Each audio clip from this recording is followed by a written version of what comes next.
जय हिंद, नमस्कार साथियों। स्वागत है आपका अपना यूट्यूब परिवार में और साथ ही 2023 एसएससी एमटीएस के टारगेट बैच या मॉक टेस्ट कर सकते हैं आप, उसमें स्वागत है आपका। और आज हम लोग बहुत ही बढ़िया मॉक टेस्ट लगाने वाले हैं, जो आज हमारा 7वां मॉक टेस्ट होने वाला है। और साथ ही हम लोग इसमें देखेंगे कि जो आज पेपर जो हुआ सीएचएसएल का, उसमें हूबहू एक सवाल आपका सेट की है, जो हम सेट किए वही अभी देखने को मिला कि जस्ट सवाल पूछा हुआ था। और देख सकते हैं आप कि वही सवाल यहाँ पे करवाया जा रहा है जो इम्पोर्टेड है एग्जाम के व्यू से। ठीक है, एनालिसिस के रूप में अगर देखा जाए, एनालिसिस करवाना चाहे हम तो ऐसे तो एनालिसिस से कोई फायदा नहीं है, लेकिन जो सेट हमारा सवाल किए हैं, जो प्रीवियस ईयर के रूप में देखे थे सवाल इम्पोर्टेड था, वही जस्ट सवाल सीएचएसएल में आ जाया है। ठीक है, जस्ट जो फर्स्ट पेपर सुबह आज हुआ है, उसमें जो फर्स्ट पेपर हुआ उसमें सवाल देखने को मिला है। तो सबसे पहले हम वही सवाल को देखेंगे। और सबसे पहले देखा जाए कि अगर चैनल को सब्सक्राइब नहीं किए हैं, अगर नहीं किए हैं, नए नए हैं तो जुड़ जाइए। बहुत ही जबरदस्त मॉक टेस्ट यहाँ पे होने वाला है। ठीक है, और जहां तक बात रहा आपका लेवल का सवाल का, तो आपको दिख ही जाएगा सवाल का लेवल, क्योंकि आपका जो सवाल पूछ रहा है कोई हार्ड सवाल नहीं पूछ रहा है, एकदम जीरो लेवल जैसे कह सकते हैं इजी से आपका मॉडरेट लेवल तक पूछ रहा है, कोई टफ सवाल नहीं पूछ रहा है।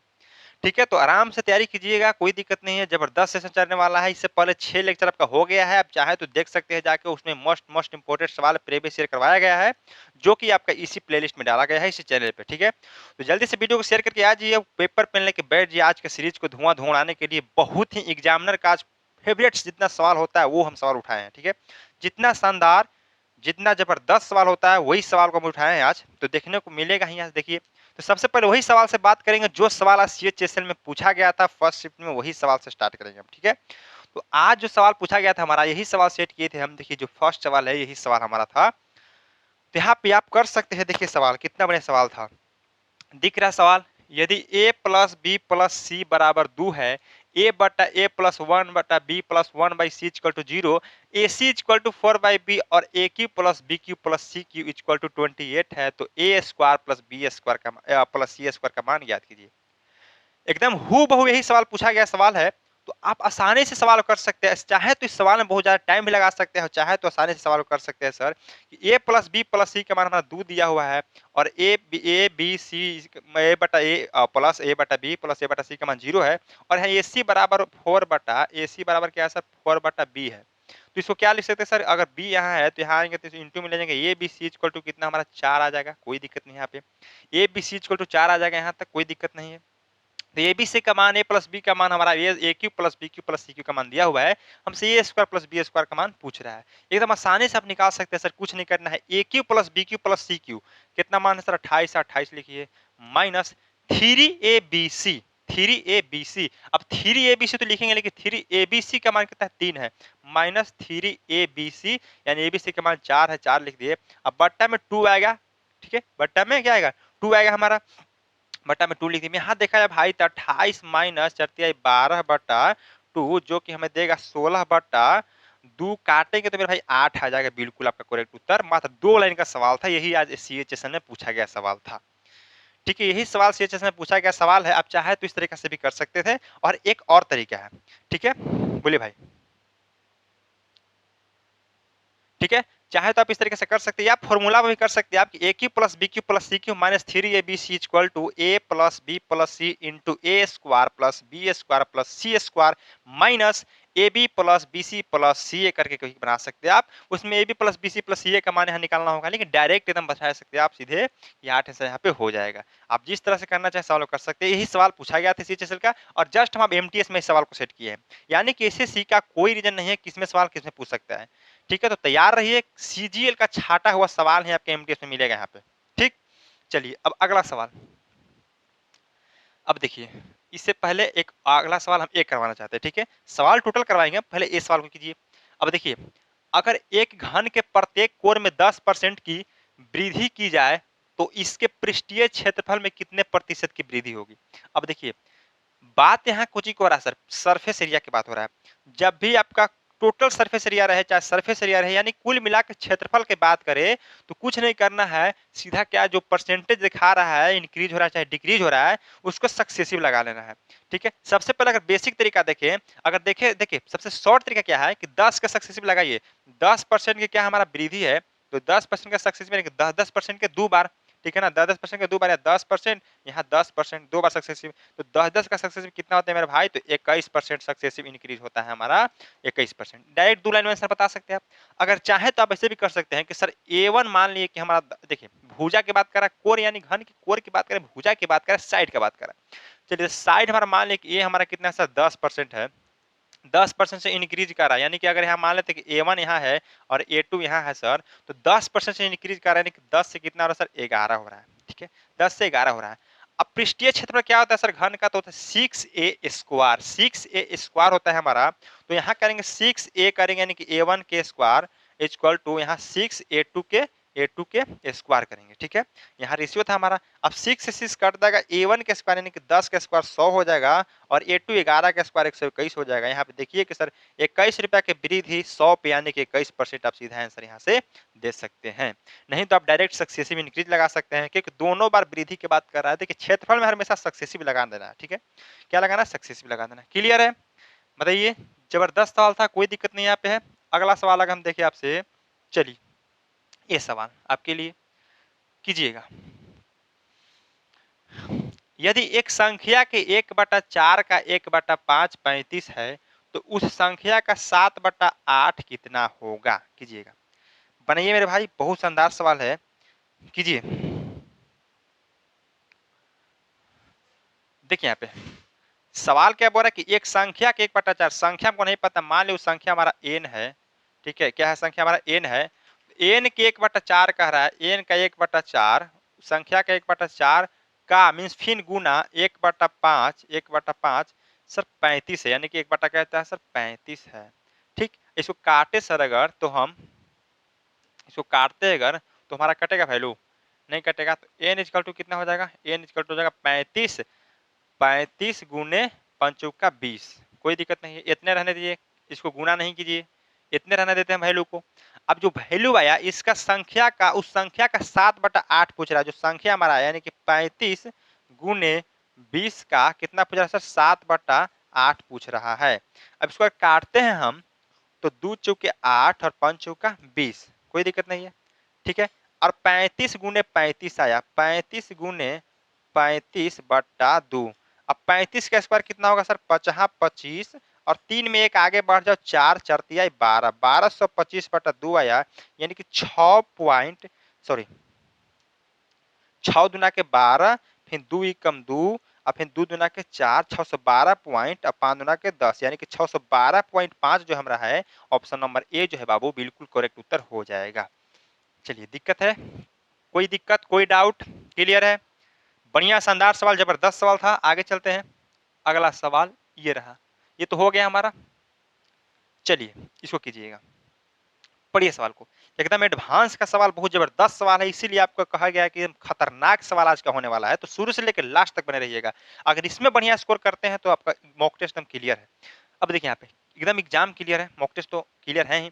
पढ़िए, माना x न्यूनतम संख्या जिसे 5, 6, 7 और 8 से विभाजित करने पर प्रत्येक स्थिति में 3 शेषफल रहता है, परंतु 9 से विभाजित किए जाने पर कोई शेषफल नहीं रहता। x के अंकों का योग ज्ञात कीजिए। जो संख्या हमारे आएगा भाई उसका योग पूछ रहा है, बताइए कितना आंसर होगा, बताइए। चलिए देखिए मेरे भाई, कोई संख्या न्यूनतम संख्या होगी हमको नहीं पता है, लेकिन उसको बोला कि 5, 6, 7, 8 से विभाजित करने पर, जब भी न्यूनतम संख्या की बात करें 5, 6, 7, 8 ऐसे करके नंबर दे, तो सीधा सभी का एलसीएम निकालिए। अगर 5, 6, 5, 6, 7, 8 का एलसीएम निकालिएगा तो कितना का पता है आपको सर, इसको करेंगे तो 5 गुने 1, 6 के करेंगे तो 3 गुने 2 और 7 को कुछ नहीं करना है हमें, 7 गुने 1 कर देंगे। अब 8 को क्या करेंगे सर, तो 4 गुने 2, है ना, यानी कि 2 सिर्फ आप ले सकते हैं। कुल मिलाकर अगर देखा जाए तो हमारा कितना एलसीएम आ गया, बताइए कितना एलसीएम आ रहा है हमारा, तो एलसीएम हमारा आ जाएगा सर 840, 840 आ रहा है, ठीक है, बरसते 84, ठीक है 840 आ रहा है एलसीएम। बताइए आप लोग एलसीएम निकाल के बताइए कितना आ रहा है एलसीएम, बताइए एलसीएम कितना आ रहा है सभी का, बताओ मेरे भाई। 840 एलसीएम सभी का आ रहा है, किनका आ रहा है बताइए। एलसीएम क्लियर है तो बोलिए आगे बढ़े हम। देखिए यहाँ पे अगर इसमें भी डाउट है तो सीधा आप पैसा निकालिए सर, 5 एसएससी का स्टूडेंट हैं, 5 6 ओहो 1 सेकंड 5 6 7 8 ऐसे निकाल लीजिए। चलिए अब 2 दूना के लगाइए तो यहाँ 5 3 7 4 बस इतने बार लगेगा, इसीलिए हम 2 कॉमन किए थे। अब देख सकते हैं आपके 5 दूना के 10 तिया 30 और 30 चौका 120 और बरसते 84 में बताए थे आपको 840 डायरेक्ट। ठीक है, तो आप इस तरीका से आसानी से निकाल सकते हैं। हमारा एलसीएम कितना आ गया सर 840 आ गया। अब 840 जो हमारा एलसीएम आ रहा है, इस संख्या को जब हम इतना इतना नंबर से डिवाइड करते हैं, जब हम इतना इतना नंबर से डिवाइड करते हैं तो शेषफल कितना रहा सर हमारा 3 शेषफल बच रहा है कि 3 हमारा शेषफल बच रहा है, फालतू 3 बचा है। अगर इतना हमारा कट भी जाता तो 3 क्या शेषफल बच रहा है, कि फालतू शेषफल कितना बचा 3 बच रहा है। यानी कि संख्या जो हमारा 840 है या तो 840 होगी या 840 का कोई गुना होगा। ठीक है ना, प्लस 3 तो हमेशा रहेगा ही।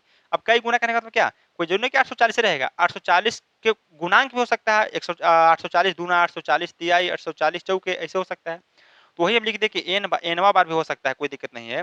बट कितना है सर 9 से, 9 से डिवाइड करने पर कोई शेषफल नहीं बच रहा है। अब देखिए सबसे पहले अगर बात किया जाए तो 840 एन को अगर देखा जाए, 840 एन को अगर डिवाइड करते हैं, एन को कोई मतलब ही नहीं रहता, एन रहने दीजिए। ठीक है, अगर 840 को सिर्फ 9 से डिवाइड करते हैं हम तो 9 नवा 81, यहाँ बचेगा 3 30 और यहाँ 9 तिया 27, यानी कितना बचा सर 3 बचा। यानी कि अभी भी 3n यहाँ पे बचेगा। शेषफल कितना बचेगा 3n बचेगा, यहाँ n भी लेके चल सकते कोई दिक्कत नहीं, यानी कि 3n बचेगा हमारा शेषफल। कितना बार में लगाए ये नहीं मायने रखता है, लगा के देखिए कितना बच रहा है 3n बच रहा है हमारा 3n 3n यहाँ बच रहा है शेषफल हमारा। और पहले से शेषफल कितना था सर देखिए 3n यहाँ शेषफल बच रहा है, लगा पर पहले से शेषफल हमारा 3 था और इसको भी 9 से हम डिवाइड करना है। अब बताइए कि n की जगह आप कुछ भी रख सकते हैं, 1 2 3 4 कुछ भी रख सकते हैं, 5 6 कुछ भी रख सकते हैं। अब n की जगह वैसा कोई वैल्यू रखना है हमें, n की जगह वैसा कोई वैल्यू रखना है हमें जो 9 से पूरी तरह डिवाइड कर दे जोड़ला पर। अब n की जगह अगर हम 1 रखते हैं, 3 एकम 3 3 6 कोई वैल्यू नहीं है, कोई फायदा नहीं है। अगर 2 को रखते 3 दूना के 6 और 3 9 हो जाएगा, यानी कि n का मान अगर 2 रखते हैं हम तो 3 दूना के 6 प्लस 3 बटा 9, यानी कि 9 प्लस 9 हमारा कट जाएगा, 0 दे देगा शेषफल। यानी कि n का मान हमारा यहाँ से कितना आ गया सर 2 आ गया। n का मान कितना आ गया हमारा 2 आ गया। इतना क्लियर है सभी को, बताइए n का मान हमारा 2 आ गया, सभी का क्लियर है। अब n के मान अगर 2 आ गया मेरे भाई, n के मान अगर 2 आ गया तो क्या करना है आपको कि n का मान यहाँ बैठाइए नंबर में, नंबर तो हमारा यही ना है सर, नंबर तो टोटल यही हमारा है। तो 840 गुने n का मान 2 अब प्लस में 3 था।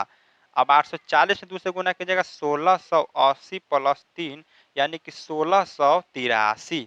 अब 1683 के आपका आंसर हो गया, बताइए 1683 जो हुआ मेरे भाई वो आपका आंसर हो गया नहीं।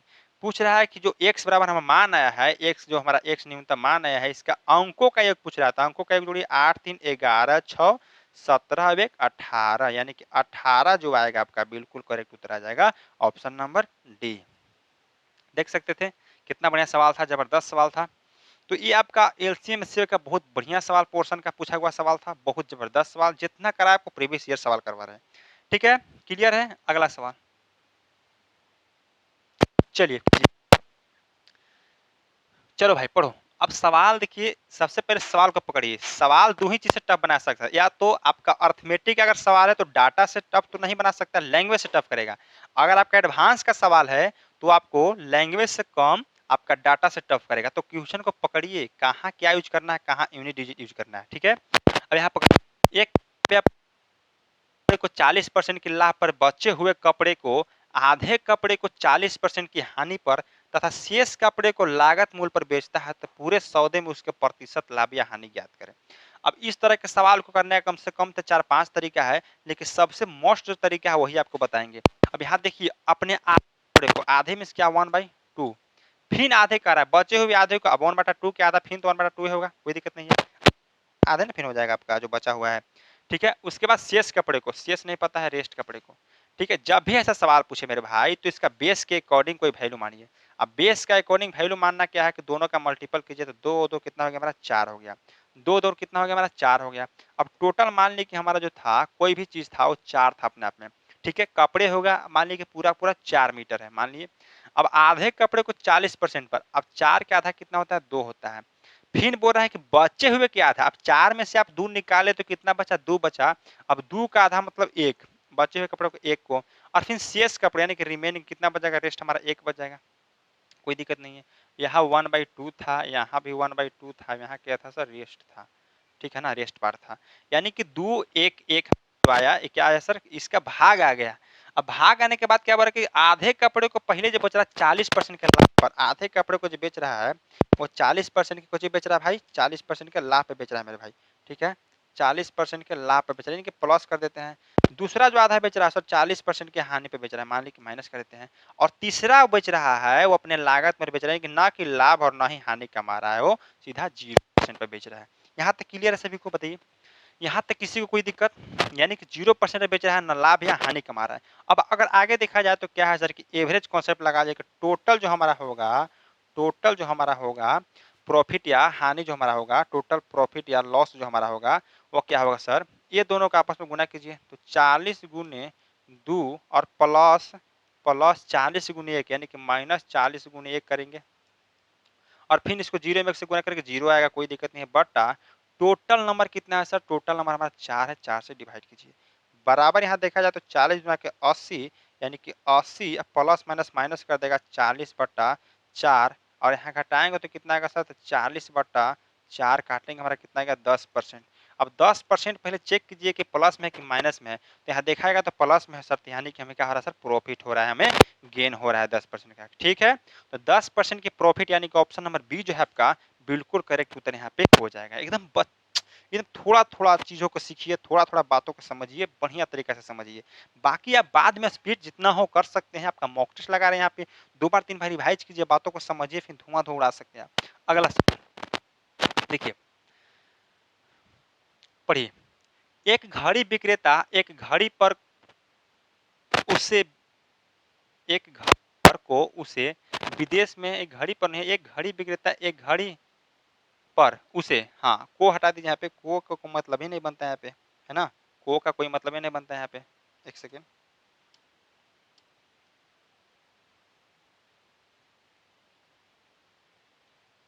चलिए थोड़ा इरर था, इसको हटा दिए हम, को का कोई मतलब ही नहीं बनता है यहाँ पे, है ना। पढ़िए अब, एक घड़ी विक्रेता एक घड़ी पर उसे विदेश में 500 रुपये की पड़ती है, ठीक है, घड़ी जो है उसे विदेश में 500 रुपये की पड़ती है, और 10% की सीमा शुल्क लेता है, ठीक है ना, हाँ ठीक है।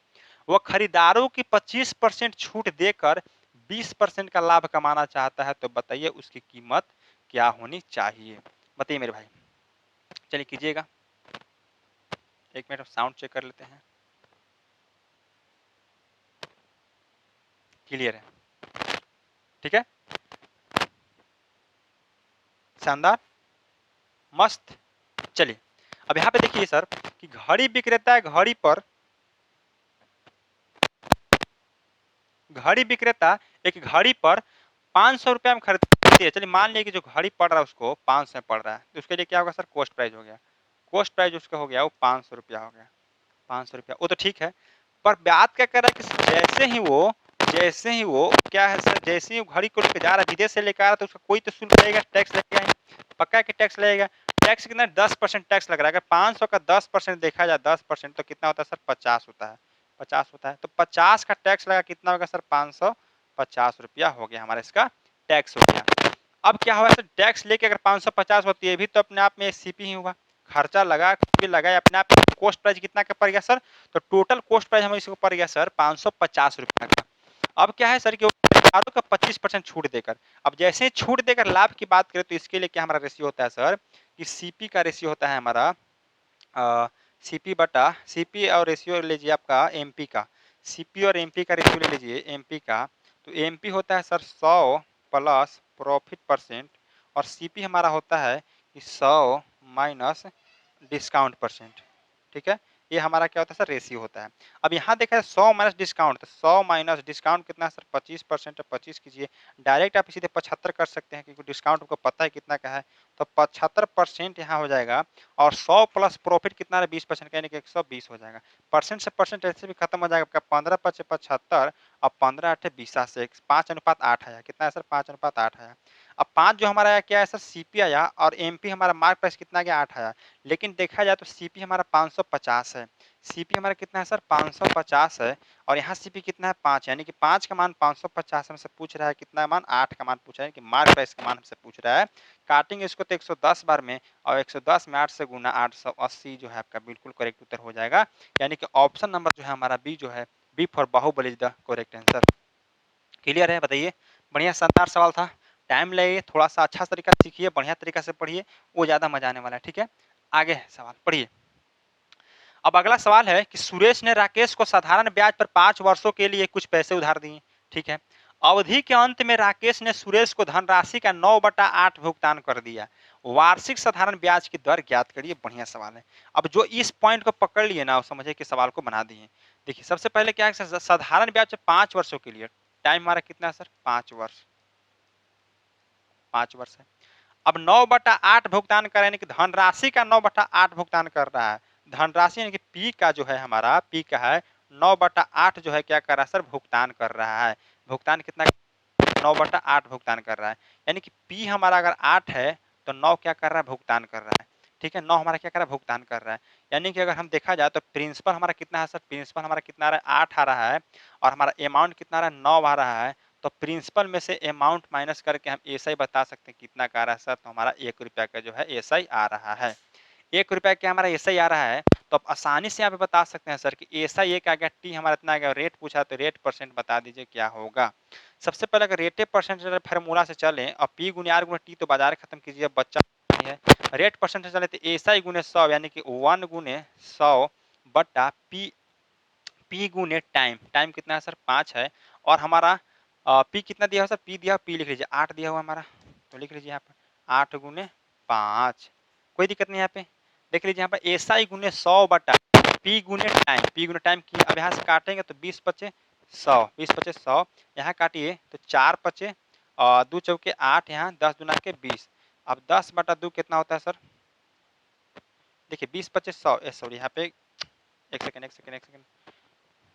4 से अगर काटते हैं यहाँ पे तो 4 से कटेगा यहाँ पे तो 2 बार में यहाँ 4 से कटेगा तो 25 बार में ना और 25/2 आया यानी कि 12.5%। अच्छा 5 से भी ना कट रहा है सर 5/2 आ गया ना 5/2 हमारा आया तो 5/2 कितना होता है 2.5% होता है। तो 2.5% जो है आपका पर एनम जो है प्रति वर्ष आपका आंसर आ जाएगा यानी कि ऑप्शन नंबर सी। क्लियर है। बढ़िया सवाल था। देखिए यहाँ पे धनराशि का 9/8 का यानी कि धनराशि हमारा अगर 8 है तो 9 क्या हो जा रहा है हमारा मिश्रधन हो जा रहा है जो भुगतान कर रहा है। तो 1 रुपया का हमारा क्या इसमें आया सर ब्याज आया। 1 रुपया के ब्याज आया रेट हमारा निकालना था टाइम 5 वर्ष दिया हुआ था तो आराम से आप निकाल सकते हैं एसआई गुने 100 बटा पी गुने टाइम। ठीक अगला सवाल चलिए कीजिएगा।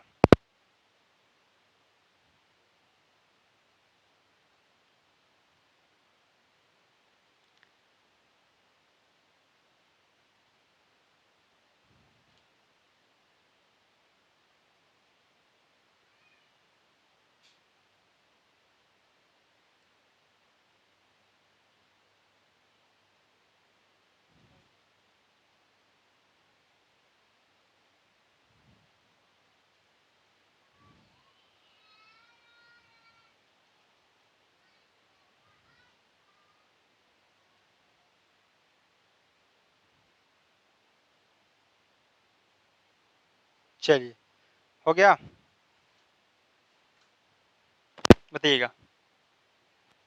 सवाल देखिए यदि 21:45 समानुपात 3003 है आपका अनुपात 42 है तो y का वह मान ज्ञात कीजिए क्या होगा। जो x बट्टा 2508 भी कर सकते हैं आप समानुपात y अनुपात 11,704 हो जाएगा। यहाँ पे देखिए अब यहाँ पे 21:45 है तो इसका अगर हम फ्रैक्शन में लिखे तो 21:45 बट्टा x लिखेंगे x। अब यहाँ पे क्या है हमारा जब हमारा समानुपात इसको बराबर कीजिए 3003 3003 बट्टा कितना लिखेंगे भाई 42 लिखेंगे। कोई दिक्कत नहीं है 42 लिखेंगे।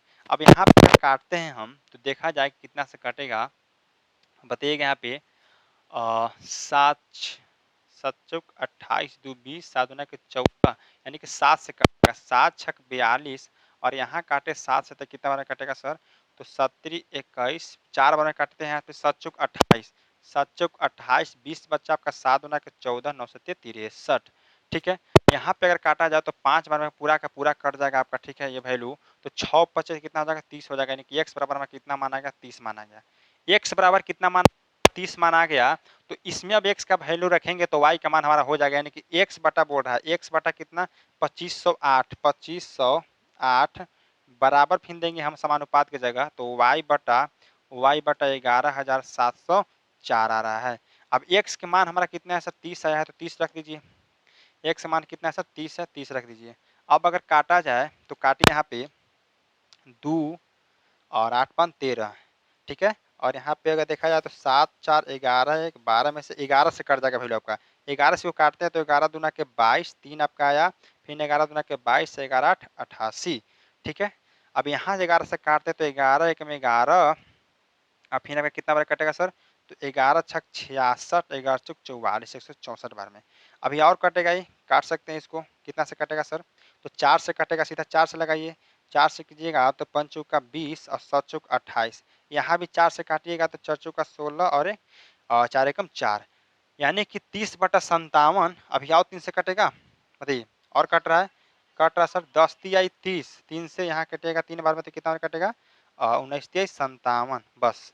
अब यहाँ पे वैल्यू नहीं कटेगा तो कितना आएगा सर, यहाँ देखा जाए तो हमारा यहाँ पे आ जाएगा आपका 400, एक सेकेंड, यहाँ 10 64 बार में कटेगा, एक मिनट देखिएगा यहाँ पे, देखिए यहाँ अगर काटते हैं तो 11 1 में 11 आपका आएगा 11 दूना के 22। देखिए यहाँ पे 11 दूना के 22 यहाँ हुआ। ठीक है, 3 आ गया, 30 बच गया, फिर 11 दूना के 22, 11 8 88 यहाँ। ठीक है, लेकिन 11 1 में 11, फिर यहाँ 0 बैठेगा, 11 छक 66, 11 चौक 44, अभी सही कट रहा है। अभी भी इसको काट सकते हैं हम, कितना से 4 से काटे तो कितना बार काटा है यहाँ पे, तो 5 चौका 20, 7 चौक 28, यहाँ 4 से काटेंगे तो 4 दूना के 8 और यहाँ पे बचा कितना 2 बच गया 26, यानी कि 6 चौका 24। ठीक है ना, और 2 फिर 6 चौका 24, 266 बार में। ठीक है, 4 दूना के 8, 2 बचेगा 26, 6 चौका 24, फिर 6 चौका 24। ठीक है, और काटेगा वैल्यू यहाँ पे 10 तिहाई 30 काटे, 19 तिहाई 57 काटे, और 19 यहाँ देखा जाए काटेगा 19 से कम 19 और यहाँ बचेगा 7। ठीक है, 19 से कम 19 बार एक बार में कटेगा और फिर 7 बचा, 19 चौक 76, यानी कि कितना आ गया सर, तो y बराबर टोटल हमारा आ गया 10 गुने 14, 10 गुने 14 की जगह कितना आ जाएगा 140 आ जाएगा, यानी कि y का हमारा 140 जो आपका बिल्कुल करेक्ट उत्तर हो जाएगा यहाँ पे। ठीक है, तो बढ़िया डाटा था, थोड़ा सा सोचना पड़ेगा किससे कटेगा वैल्यू। ठीक है, यहाँ पे देखे तो हमारा 11 से कट रहा था, अगर एक एक दूध से काटिएगा तो बहुत ज़्यादा टाइम लग जाएगा। ठीक है ना, तो थोड़ा सा सोचना है, डिजिबिलिटी रूल लगाना है कि किससे कट रहा है वैल्यू आसानी से। ठीक है, चलिए अगला सवाल है, अगला सवाल पढ़िएगा। एक व्यापार में ए तथा बी को एक निश्चित अनुपात में लाभ हुआ, बी तथा सी को भी उसी अनुपात में लाभ हुआ जिस अनुपात में ए तथा बी को हुआ था।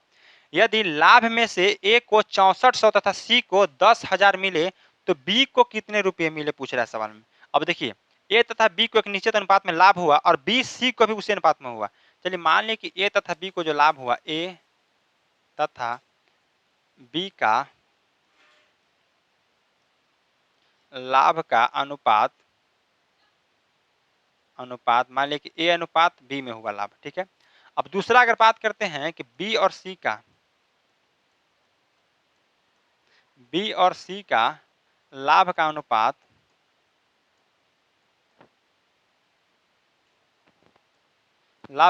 मान लें कि वही है, बोल रहा है कि जो इसका था वही है, यही मान लें कि ए अनुपात बी है, कोई दिक्कत नहीं है। अब देखिए, इनका ए अनुपात बी है, इनका भी ए अनुपात बी है, क्या कि दोनों को बोल रहा है कि ए और बी को जो निश्चित अनुपात में लाभ हुआ है वही बी और सी को भी उसी अनुपात में लाभ हुआ है। तो इनको मान लें कि ए अनुपात बी में हुआ है लाभ, तो इनको भी अनुपात बी में हो रहा है। अब निकालिए कि ए अनुपात बी और बी अनुपात सी आएगा यहाँ पे। ठीक है ना, बी अनुपात सी आएगा। अब ए अनुपात बी कितना है सर, ए अनुपात बी का मान हुआ है हमारा ए अनुपात ए रेशियो बी, अब फिर बी सी का कितना हुआ, इतने हुआ, यानी कि ए बी यही हुआ। अब अगर बराबर करेंगे यहाँ पे, अगर बराबर करेंगे तो क्या सर, यहाँ बी आ जाएगा और यहाँ ए आ जाएगा, यानी कि ऊपर में आएगा A square into A B plus B square, यही आया हमारा। सॉरी, प्लस नहीं होगा, रेशियो होगा ना, रेशियो बी स्क्वायर, यानी कि ए का जो हमारा प्रॉफिट आ रहा है ए स्क्वायर आ रहा है, बी का जो प्रॉफिट आ रहा है ए बी आ रहा है, सी का जो प्रॉफिट आ रहा है हमारा बी स्क्वायर आ रहा है। हमसे पूछ क्या रहा है सवाल में, समझिएगा, बहुत बढ़िया पार्टनरशिप का सवाल है। सवाल में ही पूछ रहा है सर कि जो ए और सी का जो मिल रहे हैं ना, ए का कितना है सर, ए का जो लाभ हुआ है वो 6400 रुपया हुआ है। अच्छा, ए का यहाँ लाभ कितना हुआ सर, ए स्क्वायर का हुआ है, लेकिन बोल रहा है सवाल में कि 6400 का हुआ है, तो ए का मान कितना हो जाएगा सर, तो 80 हो जाएगा। ठीक है, अंडर रूट डालेगा। और बी का पूछ रहा है सर, सॉरी सी का पूछ रहा है कि 10,000 लाभ हुआ है, और सी का यहाँ लिखा जाता है लाभ कितना हुआ सर, बी स्क्वायर का हुआ है। लाभ बी स्क्वायर का हुआ है, जो कि कितना का मान है सर, 10,000 का मान है, 10,000 का मान है। अगर बी का मान पूछ रहे कितना आ जाएगा सर, 100 आ जाएगा। यानी कि ए का लाभ आ गया हमारा 80 और बी का मान आ गया 100 आ गया। ठीक है, ए का मान हमारा 80 आ गया, बी का मान हमारा 100 आ गया। पूछ क्या रहा है हमसे कि बी का जो है हमारा, बी को कितने रुपये मिले। अब बी का कितना मिला सर, ए बी रुपये मिल रहे हैं। ए बी मतलब कहने का मतलब ए गुने बी रुपये। ए का मान कितना हमारा सर, ए का मान 80 है और बी का मान कितना सर, 100 है। 80 में 100 से गुना कीजिएगा तो कितना आ जाएगा सर, 8,000 जो है आपका बिल्कुल करेक्ट उत्तर हो जाएगा, ऑप्शन नंबर सी। क्लियर है, बताइए। तो ये थोड़ा बढ़िया सवाल था, कॉन्सेप्चुअल सवाल था, समझने वाला सवाल था। ठीक है, थोड़ा अच्छा लेवल का सवाल था। चलिए अगला सवाल है, चलिए पढ़िएगा, बनिएगा।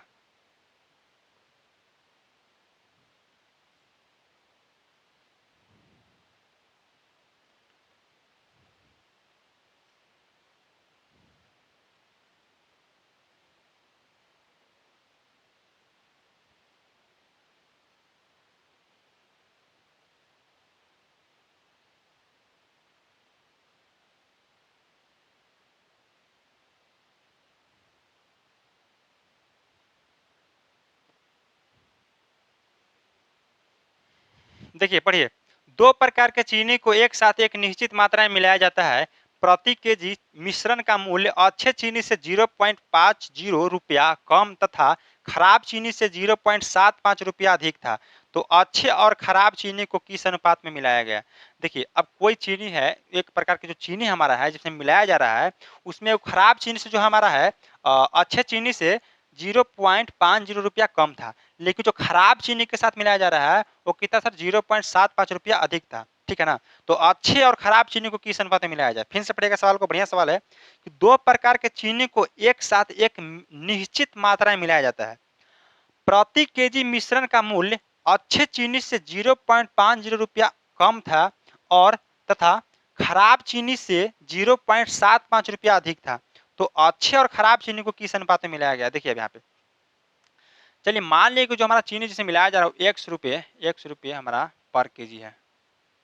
जब 100 रुपये पर केजी जो हमारा चीनी है, 100 रुपये पर केजी चीनी है, तो एक बार जो हमारा है 0.75 रुपया से अधिक है, 0.75 रुपया से अधिक है, यानी कि एक्स माइनस 0.75 करेंगे तो पता चल जाएगा कितना अधिक है। लेकिन बोल रहा है कि 0.50 से कम भी, यानी कि x प्लस 0.50। ठीक है, बस हो गया हमारा। एलिगेशन क्या बोलता है सर कि इसमें से इसको घटाइए, इसको में से इसको घटाइए। अब देखिए यहाँ पे बोर कह रहा है कि सर कम किससे है, तो हमारा जो अधिक है इससे है, यानी कि अधिक वैल्यू होगा। तो x माइनस एक्स प्लस 0.50। अब यहाँ क्या होगा, तो इसमें से घटाएंगे तो x माइनस 0.75 और फिर माइनस हमारा x आ जाएगा। ठीक है, माइनस हमारा क्या आएगा सर, x आएगा। ठीक है, अगर माइनस हमारा x यहाँ पे आ रहा है, एक सेकेंड, x माइनस इसको कोष्ट कर लेते हैं हम। ठीक है, इसको कोष्ट कर लिए, अगर कोष्ट कर लिए तो यहाँ तो हमारा दे देगा कि x कट जाएगा, यानी कि 0.50 आ जाएगा, कोई दिक्कत नहीं है। यहाँ हमारा x माइनस 0.75 आएगा, पर यहाँ जो है हमारा किसमें आ जाएगा सर, इससे क्या बोला था हमारा, अधिक है। तो यहाँ जो हमारा आ जाएगा वैल्यू क्या आ जाएगा सर, प्लस में आ जा रहा है x। ठीक है ना, x माइनस 0.75 माइनस, यहाँ तो ठीक घटाए किए हैं, यहाँ तो ठीक घटाए हैं, कोई दिक्कत नहीं है, क्योंकि हम एक से घटाए हैं वैल्यू को। ठीक है, यहाँ देखिए, इससे अगर बड़ा था हमारा, इससे हमारा बड़ा था वैल्यू, तो इससे घटाए हैं, लेकिन इससे भी छोटा है तो इसको घटाएंगे। तो x माइनस 0.75 माइनस एक्स, यानी कि प्लस एक्स से हमारा माइनस एक्स खत्म हो जाएगा, x माइनस, फिर कोष्ट करेंगे x माइनस 0.75। ठीक है, अब यहाँ x माइनस एक्स जो है यहाँ पे तो x रहेगा, लेकिन यह प्लस में चला जाएगा 0.75, क्योंकि यहाँ पे जो माइनस यहाँ प्लस बनाएगा। अब यहाँ x से x काटेगा तो कितना आएगा सर, 0.75। अब यहाँ आएगा 0.50, यहाँ आएगा 0.75, काटेंगे तो 25 दूना के 50 और 25 के 75, यानी कि 2:3 आएगा। 2:3 देखिए जो हमारा ऑप्शन है यहाँ पे ऑप्शन नंबर बी है जो बिल्कुल सही उत्तर हो जाएगा। देखिए एक बोल रहा था कि जो चीनी है ना, एक चीनी जो खराब वाला हमारा है, खराब वाला से कितना अधिक है सर? 0.75 अधिक है। कम कितना है सर? 0.50 कम है। तो हमारा यहाँ क्या है सर? अधिक हो रहा है, तो इसमें से इसको घटाएं और फिर क्या कहना है सर कि इसको में से इसको घटा लेंगे, आपका जो आंसर आ गया। क्लियर है? अगला सवाल, पी क्यू से 3 गुना तेज कार्य कर सकता है। स्वतंत्र रूप से कार्य करते हुए क्यू किसी कार्य को 24 दिन में पूरा कर सकता है। पी और क्यू एक साथ मिलकर उसी कार्य को कितने दिन में पूरा करेंगे? अब देखिए पी जो है, पी जो हमारा है वह क्यू से सर 3 गुना कार्यरत है, यानी कि गुना तेज काम करता है। अगर क्यू हमारा एक काम करता है तो कितना काम करता है सर? 3 काम करता है। ठीक है, ये हमारा क्या हो सर? इसका इफिशियंसी हो गया, हमारा इफिशियंसी हो गया यानी कार्य क्षमता हो गया कि वो किसी कार्य को 24 दिन में पूरा कर सकता है। अच्छा, सबसे पहला बात कि इफिशियंसी का उल्टा हमारा क्या होता है सर? डे होता है। इफिशियंसी का उल्टा क्या होता है? दिन होता है, डे होता है। तो यहाँ 3 अनुपात है तो कितना हो जाएगा सर? यहाँ 1:3 हो जाएगा। अब देखिए क्यू किसी कार्य को कितना दिन में पूरा कर रहा है? 24 दिन में पूरा कर रहा है। लेकिन यहाँ कार्य जो पूरा हो रहा है कितना दिन में? 3 दिन में हो रहा है, यानी कि 24 जो हमारा है, इसे कितना गुना वैल्यू हमारा सर? 8 गुना वैल्यू है। तो टोटल वर्क हमारा कितना हो गया सर? टोटल वर्क जो हमारा हो गया, देखिए किसी काम को जो 24 दिन में पूरा कर रहा है क्यू, अब क्यू का रफ्तार कितना है? देखिए यहाँ 24 दिन पूरा कर रहा है, यानी कि 3 दिन ना 24 दिन पूरा कर रहे हैं, कितना गुना सर? 8 गुना काम बेसी कर रहा है यहाँ पे, 8 गुना काम पूरा कर रहा है। फिर बोला कि पी और क्यू एक साथ मिलकर उसी का जो कितना दिन में पूरा करेंगे। अब पी अब एक साथ मिलकर कितना दिन में पूरा करेंगे बताइए? टोटल वर्क कितना हमारा हो गया है? 24 वर्क टोटल हो गया, टोटल वर्क हमारा 24 हो गया। और पी और क्यू दोनों मिलकर कितना दिन में करेंगे? तो 3 + 1 4 की एफिशिएंसी से 24 काम को करेंगे, 4 की एफिशिएंसी 24 काम को करेंगे तो कितना दिन में पूरा होगा काम सर? 6 दिन में पूरा हो जाएगा। तो 6 दिन में जो है टोटल हमारा काम पूरा हो जाएगा। Option number A. क्लियर है?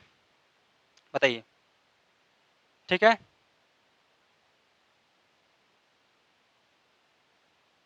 आगे चले, है समझ में? बताइए। चलिए अगला सवाल है आपका,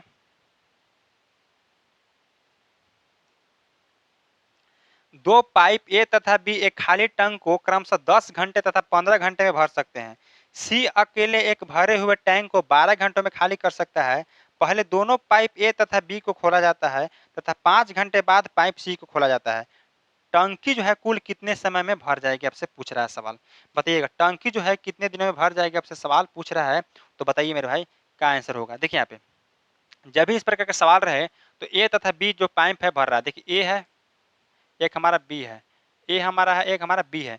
यहाँ अगर देखा जाए, यहाँ अगर देखते हैं तो सवाल क्या है कि जो है 10 घंटा में ए भर रहा है और बी जो हमारा कितना घंटे भर रहा है सर? तो 15 घंटे भर रहा है। ठीक है, दोनों भर रहा है, लेकिन सी एगो जो पाइप है, सी हमारा जो पाइप है वो हमारा 12 घंटों में क्या कर रहा है? खाली कर रहा है। अब हमारा टंकी की क्षमता निकालना होगा। टंकी की क्षमता के लिए क्या करना? तीनों कैल्शियम लेंगे तो हमारा कितना आ जाएगा सर? 60 आएगा। अब 10 दिन में 60 काम तो एक दिन में 6 काम, और 15 दिन में 60 काम तो एक दिन में 4 काम, और 12 दिन में 60 काम तो एक दिन में 5 काम। अब सभी के एफिशिएंसी आ गए, ये दोनों मिलकर भर रहा है, ये हमारा जो है खाली कर रहा है। ठीक है, अब देखिए क्या है कि पहले दोनों पाइप ए तथा बी को खोला जाता है, ठीक है, तथा 5 घंटे बाद पाइप सी को खोला जाता है। 5 घंटे बाद जब सी को खोला जाता है तो 5 घंटे तक ए और बी चले हैं, तो 5 घंटे तक ए और बी चलेंगे तो 6 + 4 यानी कि 10 के रफ्तार से 5 घंटे तक कितना पानी भर देंगे सर? तो 50 लीटर पानी जो हमारा भरा जाएगा। अच्छा 60 में से अगर 50 लीटर हमारा टंकी भरा पानी भरा गया तो बचा कितना सर? तो 10 लीटर। 10 लीटर यहाँ पे कितना दिन लगा सर? 5 दिन लगा। ठीक है, 5 दिन लगा। ठीक है, अब 5 दिन यहाँ लगा हमारा। अब बताइए कि 10 लीटर पानी बच रहा है। अब 10 लीटर पानी बच रहा है तो टंकी को भरने में कितना समय लगेगा? तो 6 4 10 के रफ्तार से भर, 5 के खाली हो रहा है, यानी कि 5 के रफ्तार से भरा रहा है। तो 5 दूना के 10 यानी कि 2 घंटा यहाँ, सॉरी हाँ 2 घंटा यहाँ, और यहाँ पे कितना समय सर? 5 घंटा पहले लगा था, 5 घंटा यहाँ लगा था। बताइए 5 घंटा यहाँ, 2 घंटा यहाँ, टोटल कितना लग रहा है? तो 7 घंटा टोटल हमको टंकी के भरने में लग रहा है। यानी कि ऑप्शन नंबर जो हमारा है डी जो है आपका बिल्कुल करेक्ट उत्तर हो जाएगा यहाँ पे। कोई दिक्कत यहाँ पे बताइए, कोई परेशानी? क्लियर है? बताइए कोई दिक्कत यहाँ पे नहीं है? आगे चलें, समझ में आ गया? 5 घंटे बाद सी खोला जाता है, यानी कि ए और बी जो 5 घंटे तक चले हैं और टोटल पानी कितना भर दिए सर? 10 के रफ्तार से, तो हमारा 50 लीटर पानी भर दिए, बचा 10 लीटर। अब 10 लीटर जो पानी है 10 के रफ्तार से भरा रहा है, 5 के रफ्तार से खाली होने के 5 के रफ्तार से भरा रहा है। जितना देर में 10 भर रहा है उतना देर में 5 खाली कर रहा है, तो बच कितना रहा है टंकी में पानी? 5 लीटर पानी बच रहा है ना भाई। तो 5 लीटर पानी जो बच रहा है वो 10 लीटर पानी को 5 जो बच रहा है हमारा 5 के रफ्तार से जब भराएगा 10 लीटर तो 2 घंटा में, पहले 5 घंटा लगा था, अब 2 घंटा लगा, कितना टोटल? 7 घंटा लगा। अगला चलिए बताइएगा, पढ़िएगा भाई, बताइए कितना आंसर आएगा।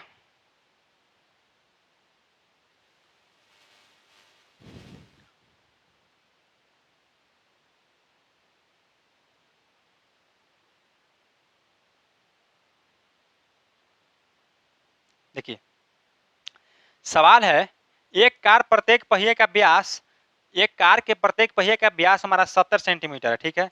यदि प्रत्येक पहिया प्रति मिनट 400 बार घूमता है तो कार की चाल किलोमीटर पर घंटे में क्या होगी। बहुत बढ़िया फेवरेट सवाल है। देखिए पाई का मान 22/7 रखना है। अब कार की पहिया का व्यास कितना है सर, कार जो हमारा पहिया मान लीजिए पहिया होगा, पहिया है, इसका व्यास कितना हमारा दिया हुआ है, कार के व्यास जो हमारा है, टायर का व्यास जो हमारा है वो कितना है सर, 70 सेंटीमीटर। 70 सेंटीमीटर टोटल हमारा है इसका क्या, डायमीटर। तो इसका रेडियस कितना हो जाएगा सर, तो रेडियस हो जाएगा हमारा 35 सेंटीमीटर। अब 35 सेंटीमीटर रेडियस आ गया तो इसका अगर पूछे कि इससे अगर आप बताइए कि पहिया जब घूम रही है तो पहिया घूम रहा है तो पूरा दूरी चक्कर काट रही है, पूरा घूमेगी अगर पहिया पूरा दूरी तय कर रही है तो हमारा क्या हो रहा है सर, तो वृत्त वृत्त बन रहा है जो वृत्त की परिधि को दिखा रहा है, वृत्त की परिधि को बता रहा है। अब वृत्त के परिधि की अगर बात करें तो कितना होता है बताइए, तो 2 पाई आर होता है। 2 गुने पाई का मान 22/7 गुने आर हमारा कितना है सर, 35 है। काटेंगे 7×5 = 35 और 22 दूना का 44 कितना हो जाएगा, 5×20।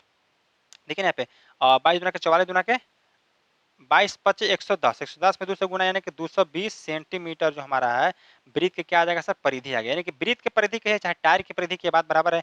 यानी कि एक बार जब चक्कर काट रही है पूरा तो 220 सेंटीमीटर के दूरी तय कर रही है। तो 220 सेंटीमीटर के एक बार चक्कर काट रही है तो पूछ रहा है कितना बार सर, तो 400 बार। तो 220 गुने 400 बार बताइए कितना होगा। पूछ क्या रहा है किलोमीटर पर घंटा में। अब इसको हम सेंटीमीटर है मीटर बनाने के 100 से डिवाइड करेंगे और मीटर के बाद फिर किलोमीटर बदलने के लिए 1000 से भाग करेंगे और हमारा टाइम जो है हमारा सेकंड में आ गया है, सेकंड मिनट जो है तो मिनट से घंटा बदलने के लिए 60 से क्या करेंगे सर, यहाँ हमारा क्या टाइम किस में था, टाइम जो हमारा था घंटा में पूछ रहा है ना, तो यहाँ आता कोचिंग में आता बताइए, यहाँ आता तो हमारा मिनट में आता, तो घंटा बनाने के लिए क्या करें हम, जो टाइम आता हमारा घंटा में आता मिनट बनाने के 60 से गुना कर दिए। अब यहाँ पे देखिए काटिए, तो काटिएगा तो 2 जीरो से 2 जीरो खत्म, 3 जीरो 3 जीरो खत्म, ठीक है। 4 से काटिएगा तो 25 बार में, और यहाँ पे अगर देखा जाए अब नहीं कटेगा वैल्यू, 5 से कटेगा तो 50 25, यहाँ 5 से कटेगा तो 12×5 = 60, यानी कि 12 में 22 से गुना कीजिएगा तो कितना आएगा, 12 दूना का 24, 4 आपका 2 आ गया, फिर 12 दूना का 24 और 2 26, 264/5 आ गया, 264/5। अब इसको अगर पॉइंट कीजिएगा तो कितना आएगा, 26 दूना का 52, 52 8 यानी कि 52.8 जो है पारा किलोमीटर पर घंटा आपका बिल्कुल करेक्ट उत्तर हो जाएगा, यानी कि 52.8, ऑप्शन नंबर बी। क्लियर है, बताइए। बढ़िया सवाल था। देखिए 220 सेंटीमीटर एक बार घूर्णन कर रही है तो दूरी तय कर रही है, 400 बार घूम रहा है तो 400 से गुना कर दिए। अब यहाँ पे जो सेंटीमीटर था उसको किलोमीटर में बदलना था, सेंटीमीटर से पहले मीटर में जाएंगे तो 100 से डिवाइड करेंगे, फिर मीटर से किलोमीटर में जाएंगे तो 1000 से गुना करेंगे हम। और हमारा टाइम जो था हमारा कितने में आता सर, घंटे में आता टाइम, उसको मिनट में करने के लिए 60 से डिवाइड कर दिए, सॉरी 60 से गुना कर दिए, ठीक है। क्लियर है, बताइए आगे चलें, अगला सवाल चलिए पढ़िएगा।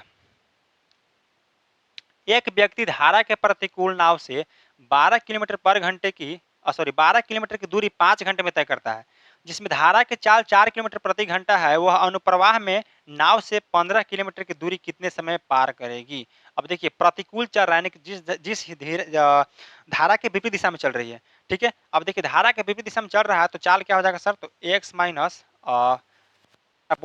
है वो एक्स हमारा हो गया, धारा की चाल 4 है तो 4 हो गया, यानी कि एक्स माइनस 4 किलोमीटर की रफ्तार से चलेगी हमारा। अब 4 किलोमीटर पर घंटा जो है इस रफ्तार ये तो 4 बराबर क्या था, दूरी बटा समय, दूरी कितना जा रहा है सर 12 किलोमीटर और टाइम हमारा 5 घंटा है। अब यहाँ करेंगे तो 5x माइनस 20 बराबर 12, ठीक है। यानी कि 5x बराबर कितना हो गया सर 12 और 20 कितना हो जाएगा 32, यानी कि x बराबर 6.4, 6.4 एक्स क्या आ गया हमारा किलोमीटर पर घंटा। ये हमारा बोट की चाल आ गया, क्या आ गया सर, बोट की चाल हमारा आ गया। चलिए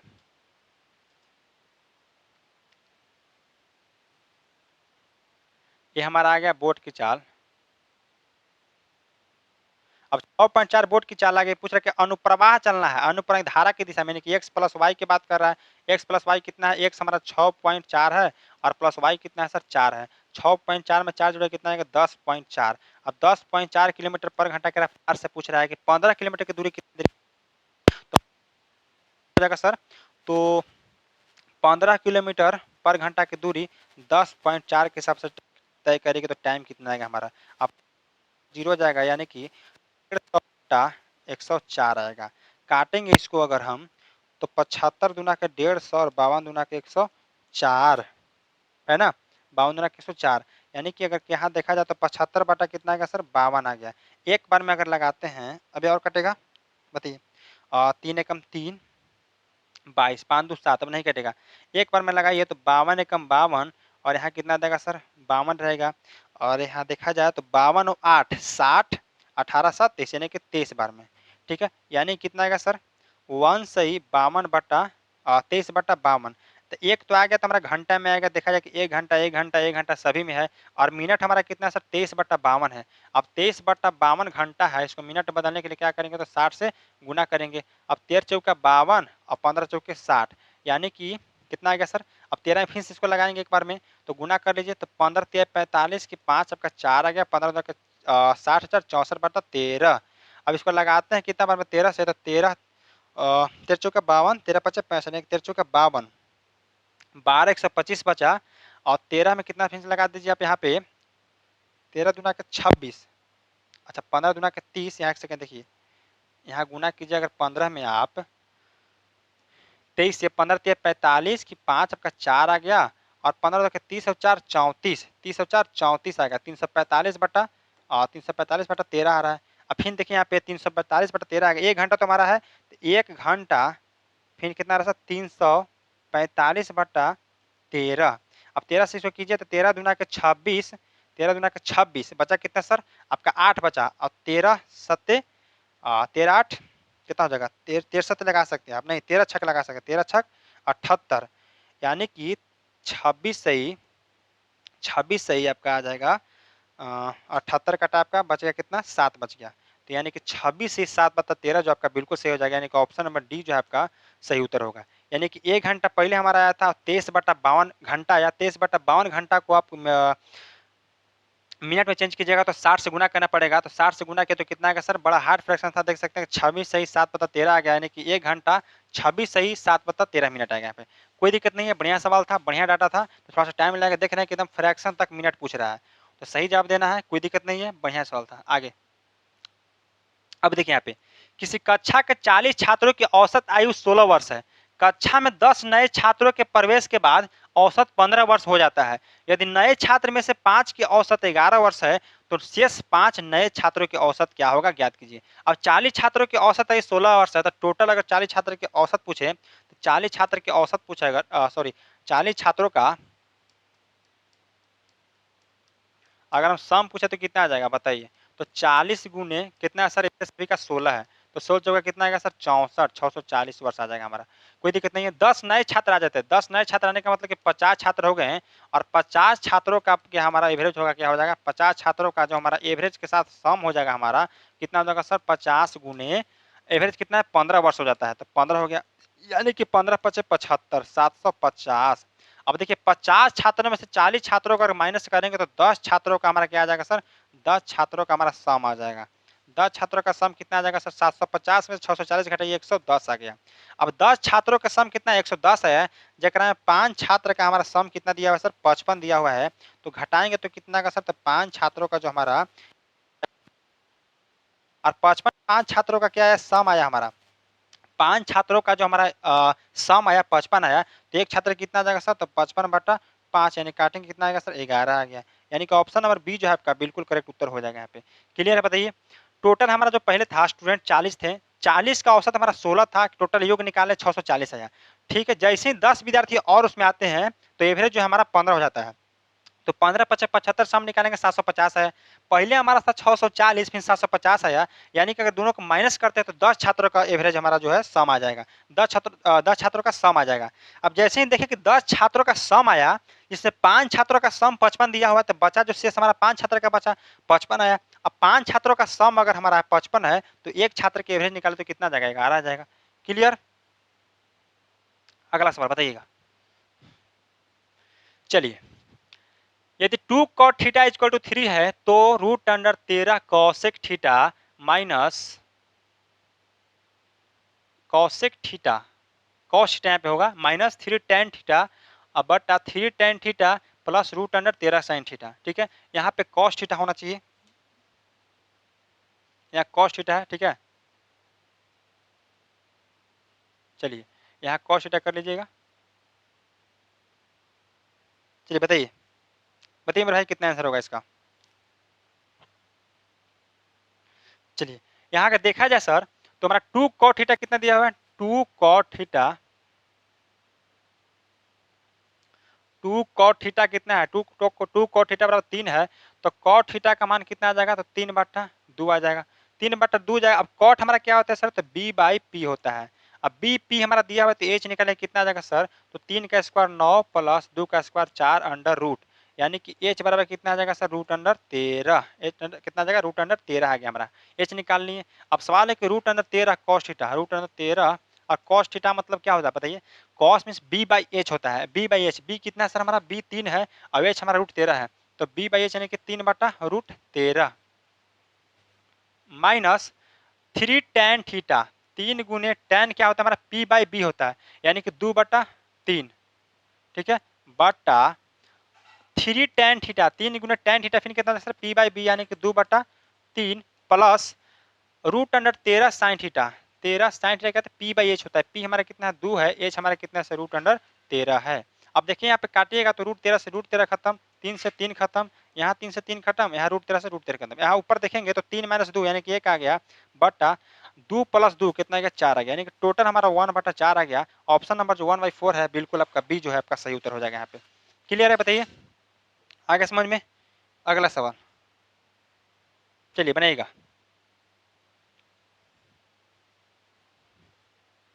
देखिए ओ केंद्र वाले वृत्त पर दो स्पर्श रेखाएं पीए तथा पीबी है, यदि कोण A O B equal to 110 degree है तब कोण ए पी बी का मान क्या होगा, आपसे पूछ रहा है, बताइए भाई साहब। चलिए एगो वृत्त ले लेते हैं हम, अगर हम एक वृत्त पारते हैं ले लेते हैं, चलिए यहाँ वृत्त हो गया एक। ठीक है, एक वृत्त ले लिया हम, अब यहाँ रखते हैं इसको। अब क्या है यहाँ से कि ओ केंद्र वाले है, ओ इसका केंद्र है, ओ केंद्र वाले है इसका, और केंद्र वृत्त पर दो स्पर्श रेखाएं पीए तथा पीबी है, पीए तथा पीबी, यहाँ कोई बिंदु पी होगा। ठीक है, पी कोई होगा, यहाँ से पीए खींच रहा है। चलिए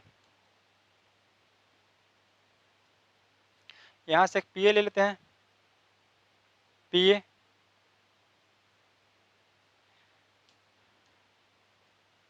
देखिए यहाँ पी आ गया और यहाँ से एक पीबी ले लेते हैं, पीबी। ठीक है, नाम दे दीजिए यहाँ पे ए, यहाँ पे दे दीजिए बी। ठीक है, अब इसको मिलाते हैं, हम इसको मिलाते हैं तो हमारा ठीक ठाक यहाँ पे फिगर आ गया। यहाँ जो एंगल दिया हुआ हमारा एंगल ऑफ क्या दिया हुआ sir, A O B, A O B equal to कितना है सर, 110 डिग्री है। पूछ रहा है sir angle of A P B क्या होगा, आपसे पूछ रहा है ए पी बी, यानी कि इसका मान हमसे पूछ रहा है। अब बताइए अगर ध्यान से देखा जाए तो ए पी बी ओ एक क्या है सर, एक हमारा चतुर्भुज है। तो चतुर्भुज है तो सबसे पहले यहाँ कितना डिग्री होगा, 90 डिग्री होगा, और यहाँ हमारा 90 डिग्री हो जाएगा। अब देखिए यहाँ पे अगर जोड़ा जाए तो सभी योग कितना होता है, चतुर्भुज का 360 डिग्री होता है, यानी कि angle of A plus angle of B plus angle of O plus angle of P equal to कितना हो जाएगा सर, हमारा 360 डिग्री। एंगल ऑफ ए कितना है sir, 90 degree, plus angle of B कितना है 90 degree, plus angle of O कितना है 110 डिग्री, और plus angle of P equal to कितना है सर, 360 डिग्री। यहाँ जोड़ेंगे तो 90 90 180, 180 और 110 290, यानी कि कोण पी इक्वल टू 360 माइनस 290, घटाएंगे तो कितना आ जाएगा यहाँ पे 9 7 16 यानी कि 70 आ जाएगा। तो 70 डिग्री जब का आएगा ऑप्शन नंबर ए जो है आपका बिल्कुल सही उत्तर हो जाएगा यहाँ पे। ठीक है, ऑप्शन नंबर जो हमारा है ए जो है बिल्कुल सही हो जाएगा, 70 जो हमारा ऑप्शन आ जाएगा। यानी कि देखिए चारों जो हम मिला रहे हैं चारों, तो हमारा क्या बन रहा है सर, यहाँ पे एक हमारा जो है भुजा बन रहा है, चतुर्भुज बन रहा है। अब चतुर्भुज बन रहा है तो दो कोण तो साफ आपको लोग रहा है 90 90 डिग्री का, और एक हमारा दिया हुआ है तो एक तो निकल ही जाएगा यहाँ पे, क्योंकि बराबर में 360 डिग्री होता है। समझ रहे बात को। तो टोटल का टोटल हमारा पूरा का पूरा सवाल आज समाप्त। एक और सवाल रह गया आपका, देखिए यहाँ पे एक और सवाल छूट रहा है। देखिए the value of cube root 1372 गुने cube root 1458 divide cube root 343 is, तो मान ज्ञात कीजिए कितना होगा सर। देखिए अगर टोटल हम देखा जाए तो टोटल क्यूब रूट 1372 गुने 1458 बटा 343 का ठीक है क्यूब रूट कर सकते हैं। कोई दिक्कत नहीं यहाँ तक है, बताइए यहाँ तक किसी को दिक्कत, बताइए। टोटल क्यूब रूट कर दिए। अब यहाँ पर काटते हैं सर, 7 से काटेंगे तो 7 से 49, 49 भर में। यहाँ 7 से अगर काटते हैं तो 7 एकम 7, 6 बचा 67 और 7 7 963, 963 ठीक है 63 किए तो यहाँ कितना बच गया सर आपका 4 बच गया, यहाँ 42 आ गया। ठीक है तो 7 छक 42 तो 96 बार में। अभी आप कटेगा वैल्यू बताइए। अभी यहाँ पे अगर देखा जाए तो 7 दूना के 14 अभी कटेगा तो 7 49 यहाँ काटिए तो 7 दूना के 14 क्लियर है। और फिर कटेगा आपका 56, 8 7 56, 7 दूना के 14, 8 7 56, 28 बार में। और 7 से फिर काटेंगे तो 4 बार में 7 चौक 28, यानी क्या आएगा सर क्यूब रूट कितना आ गया हमारा सर 4 गुने 1458, 4 गुने 1458। अब इसको गुना करते हैं 4 से तो कितना आ जाएगा हमारा 8 चौका 32, 2 आपका 3 आ गया, 5 चौका 20, 3 23, 23 आपका 2 आ गया, 14 चौका 56 और 2 5832 का क्यूब रूट। अब 5832 किसका क्यूब रूट होता है, 32 देखा जाए तो हमारा 8 का क्यूब रूट होता है। 512 लास्ट में 2 किसका आएगा 8 का आएगा 8 और 5 किसके किसके क्यूब रूट के बीच में होता है तो 1 और 2 दूना के 4 दूना के 8, 1 और 8 के बीच में जो छोटा 1 लिख लीजिए, यानी कि 18 जो हमारा क्यूब रूट इसका आ जाएगा ऑप्शन नंबर ए। ठीक है क्यू रूट है पीछे से 3 अंक सीधा लेना चाहिए, 3 अंक लिए तो 2 किसका अंत में आ रहा है, 2 क्यूब किसके अंत में आता है तो 8 के क्यूब के अंत में आता है तो 8 हो गया। उसके बाद अगर देखा जाए तो यहाँ पे 5 आ रहा है तो 5 किसी क्यूब के अंत में आता है 1 और 3 के अंत में आता है तो 1 और 3 के बीच में हमारा छोटा कौन है 1 है तो 1 लिख देंगे। ठीक है तो इस प्रकार से पूरा का पूरा आपका मॉक टेस्ट 7 समाप्त होता है। ठीक है ना। तो यहाँ पे कल फिर हम आते हैं नेक्स्ट आपका मॉक टेस्ट आज के साथ। तब तक के लिए बढ़िया से पढ़िए, बढ़िया से रहिए और अगर वीडियो अच्छा लगे तो लाइक तो करबे कीजिएगा, चैनल को सब्सक्राइब भी कर देना है। और फिर कल नेक्स्ट बार मिलते हैं। और आज का जो देखिए कि एनालिसिस का एक सवाल करवाया आपको जो CHSL फर्स्ट शिफ्ट में पूछा गया था वही सवाल सेट किए थे। ठीक है तो मिलते हैं फिर कल नेक्स्ट क्लास के साथ। तब तक के लिए जय हिंद जय भारत।